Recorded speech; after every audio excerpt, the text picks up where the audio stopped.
Bon, bonsoir, bonsoir. Bon, je sais ce que vous vous dites. Waouh, quelle originalité. Il fait une FAQ, il va répondre à nos questions, il s'intéresse à sa communauté. Eh bah oui, exactement. Non, plus sérieusement, on vient de dépasser les 50 000 sur la chaîne. On est même 51 000 et des poussières à l'heure actuelle, donc ça fait vraiment plaisir.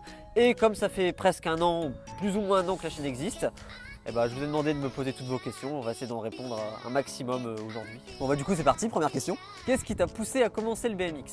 C'est une très bonne première question ça. Les meufs.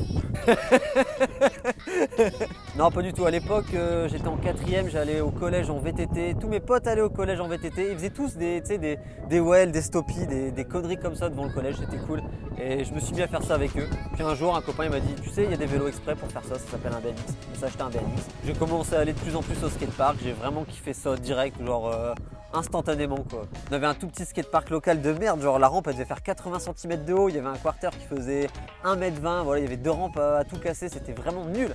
Mais j'ai kiffé. Je kiffais rouler là-bas. J'ai roulé là-bas pendant des années. Et deuxième question. À quand une vidéo tuto pour les débutants? Alors ça, je l'ai dit, je vais en faire plein. J'attends juste que l'été revienne. Regarde, on est au printemps, c'est parfait. Je vais pouvoir filmer plein de vidéos dehors. Et les tutos, ça arrive. Mais avant de faire des tutos, vous devez tous vous acheter un BMX. Parce que si vous n'êtes pas acheté un BMX, à quoi ça sert de faire des tutos? Donc vous achetez tous un vélo. Vous pouvez aller sur les 3 roues BMX Shop au passage. Je mettrai tout dans la description. Vous m'envoyez le beau vélo que vous êtes acheté. Et dès que vous avez tous un vélo, je ferai tous les tutos. Là, il y a un avion qui passe. Non mais c'était pas une bonne idée de faire ça dehors en fait.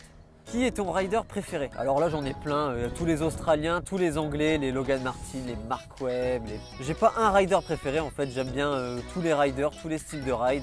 Des mecs qui font du dirt, du street, du park. Moi, j'aime bien tout. Donc voilà, j'ai pas un rider préféré en particulier. Par quel tricks tu as commencé? Ça, c'est une très bonne question. Et je crois que mon premier trick, ça devait être un 180 en courbe. Ouais, c'est le premier truc que j'ai appris, un 180. Ça fait combien de temps que tu fais du BMX? Bah là, on est proche des 9, voire 10 ans. Quel est ton plus beau souvenir en rapport avec le BMX? Pour citer un souvenir récent, je dirais il y a 1 an et demi, quand j'ai fait 2e au championnat de France, c'était vraiment très cool. Quel serait ton vélo de rêve? Bah, un BMX pour moi, c'est un BMX. Il n'y a pas vraiment de vélo. Regarde, celui-là, il est très bien. Voilà, tant que tu as un BMX, t'as pas besoin d'avoir un truc de ouf pour faire des trucs de ouf. Tant que tu es motivé, que tu as un vélo, peu importe lequel, ça y va. Ah, j'ai une bonne question là. Qu'est-ce qui t'a donné envie de commencer YouTube? Eh bah depuis que je fais du vélo, donc depuis 9 ans comme je disais, j'ai toujours fait des vidéos. En fait, j'ai des vidéos de mes premiers 180, même si j'étais nul, je sautais à ça de hauteur, je savais rien faire, je faisais déjà des vidéos. Et un jour je me suis dit, bah faut bien un endroit où partager toutes ces vidéos. Donc j'ai fait une chaîne YouTube il y a seulement 1 an. Je suis très en retard, j'aurais dû commencer bien plus tôt que ça. Et ça me fait penser, on pourrait faire une vidéo où on fait une compilation de tous les débuts en BMX. Parce que j'étais vraiment très nul au début. Est-ce que tu as appris des tricks en bac à mousse? Si oui, lesquels? Alors quasiment aucun, parce que j'avais pas de skatepark avec un bac à mousse chez moi. Donc j'ai tout appris sur des matelas qu'on posait sur le sommet d'une rampe en fait. Voilà. Tu viens quand à WeRide? Alors WeRide, j'attends vraiment, je suis impatient d'y aller parce que le truc a l'air ouf. Pour ceux qui ne connaissent pas, c'est un gros bike park qui vient d'ouvrir à Lyon. Et je pense que j'irai la 2e semaine des vacances d'avril, peut-être, je vous tiens au jus. Quelle est ta figure préférée? Ma figure préférée, bah franchement j'en ai pas en particulier. Les flares, les whips, c'est vraiment ce que je préfère, mais sinon j'aime bien tout faire. Ah, on me dit, tu préfères les tricks ou le flow? Alors, j'ai commencé par faire des tricks parce que c'est ce que je voulais faire, c'est ce qui me faisait kiffer dans le BMX.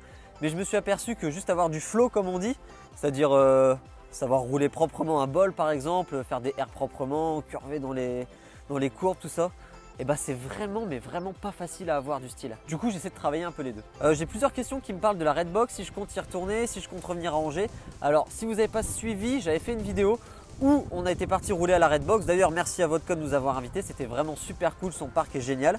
Et ouais, j'aimerais vraiment beaucoup y retourner parce que c'était très sympa. Comment se lancer dans le BMX? Bah tout simplement, tu achètes un BMX, oh putain, tu essayes le BMX. Après faut pas avoir peur de tomber quand tu commences, c'est vraiment le moment le plus difficile. Les premiers mois, premières années sont vraiment dur parce que tu vas mettre du temps à être à l'aise sur le vélo. Et à partir du moment où tu seras à l'aise sur le vélo, que tu commenceras à faire une figure, puis deux, puis tu pourras combiner ces figures, là ça va devenir intéressant. Mais n'ayez pas peur, au début c'est normal, c'est pas facile. J'ai eu beaucoup la question si je comptais refaire des événements, une jam ici à la recyclerie. Eh bien sûr que oui, on va en faire un énorme cette année, je ne sais pas encore quand, ce sera dans l'été, quand il fera beau. Mais vous serez tous invités, tout le monde pourra venir, et voilà. Ah oui, on me demande aussi beaucoup comment j'ai trouvé le terrain, comment j'ai fait pour l'avoir. Et bah sincèrement j'ai eu un énorme coup de chance, c'est le propriétaire qui me laisse libre accès et faire ce que je veux au terrain. Donc je sais, c'est pas facile, il faut chercher. Si vous voulez vous faire un terrain, vous allez dans une forêt, vous demandez à personne, tu creuses des bosses, voilà comment ça marche. Ou dans ton jardin, vos parents ils vont gueuler, mais je l'ai déjà fait et ça marche aussi. On me demande aussi beaucoup, est-ce que je vais faire un événement pour les 50 000 abonnés? Est-ce qu'on va faire une rencontre abonnée? Qu'est-ce qu'on va faire pour l'occasion? Il y a un très gros truc de prévu, je peux pas encore trop vous en parler. Je peux pas trop vous dire où ça va se situer, mais voilà, je vous donne un petit indice. Voilà, c'est pas loin, ok? On se comprend? C'est ici ma couille. Ça va se passer très prochainement et là on va sortir vraiment, mais vraiment les gros moyens. On va annoncer le lieu, l'événement, la date, les participants. Tout va se passer sur Instagram, ce sera à vous de deviner. Donc je vous invite vraiment à aller me suivre sur Instagram parce que tout va se passer là-dessus. Vous allez avoir toutes les informations qui vont tomber et vous allez avoir la chance de venir participer à cet événement. Ce ne sera pas ouvert à tout le monde. J'en dis pas plus. Venez sur Instagram, vous allez voir ce qui va se passer. Quelle était ta plus grosse chute? Alors je pense que je pourrais faire une vidéo entière là-dessus. Mais en gros, c'était le Fizz de Reims en 2012. Pourquoi tu rigoles? C'est pas marrant. Que tu t'es mangé le sol. Je disais donc que c'était le Fizz de Reims. À la fin de mon run, j'étais claqué. J'ai voulu faire un flair pour terminer le run en beauté et il me manquait un embout de guidon sur mon vélo. Je suis tombé sur le guidon il est passé par là dans la jambe et il est remonté au niveau de vous savez où. Ça m'a un peu... Ah, faudrait faire une vidéo entière sur ça parce que... c'est pas le moment de parler de ça. Ben, je me suis ouvert les couilles. Combien de temps ça t'a pris pour faire le terrain? Alors le terrain, ça fait 2 ans et demi qu'on y est et c'est très loin d'être fini parce que ce sera jamais fini. Plus le temps avance, plus on fait des bosses. À chaque fois, je dis que j'en ferai plus parce que c'est très chiant à entretenir, très long à faire. Mais une fois que tu es parti dans un terrain, en fait, tu peux plus t'arrêter de faire de plus en plus de bosses. Et là, il y en a des, vous voyez pas, mais il y en a des dizaines ici. Et il y a plein de vidéos qui vont arriver sur ces nouvelles bosses parce que vous les avez pas encore vues. On garde ça pour les prochaines vidéos. Le BMX est-il un sport pour tout le monde ou faut avoir ça dans le sang? Je pense que le vélo, c'est vraiment fait pour tout le monde. Si tu sais faire du vélo, tu peux te mettre au BMX. Alors, il y en a qui vont avoir des facilités, d'autres un peu moins. Mais je pense vraiment que c'est pour tout le monde. Ah oui, c'est sûr qu'il faut pas avoir peur de se blesser parce que tomber, des chutes, tu vas t'en prendre. Faut bien se protéger, casque, protection, genouillère, gants, tout ça. Et voilà, pour limiter un peu la casse parce que voilà. Ton parc préféré en France? On m'a pas mal demandé aussi si je comptais faire des vidéos autres que le BMX, particulièrement freeride, DH, enduro. Et je pense qu'il y a moyen de se diversifier un petit peu. Suivez les prochaines vidéos qui arrivent, ça. Peut-être.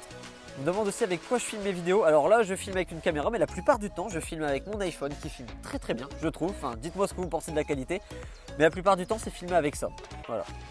Bon, je pense avoir fait à peu près le tour des questions. Merci à tous pour vos messages. J'en avais vraiment beaucoup. J'ai pas pu répondre à tout le monde. Et puis après, la vidéo, elle va faire...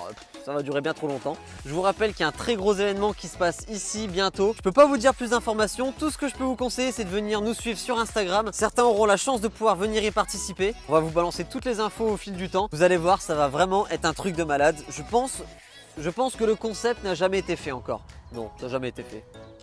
Non, c'est sûr, ça n'a jamais été fait. C'est vraiment du inédit là. Et je dis pas ça pour vous agayer. Ça se dit ça, s'agayer? A bientôt dans une prochaine vidéo. Tu peux t'abonner juste là si c'est pas déjà fait. Et à bientôt.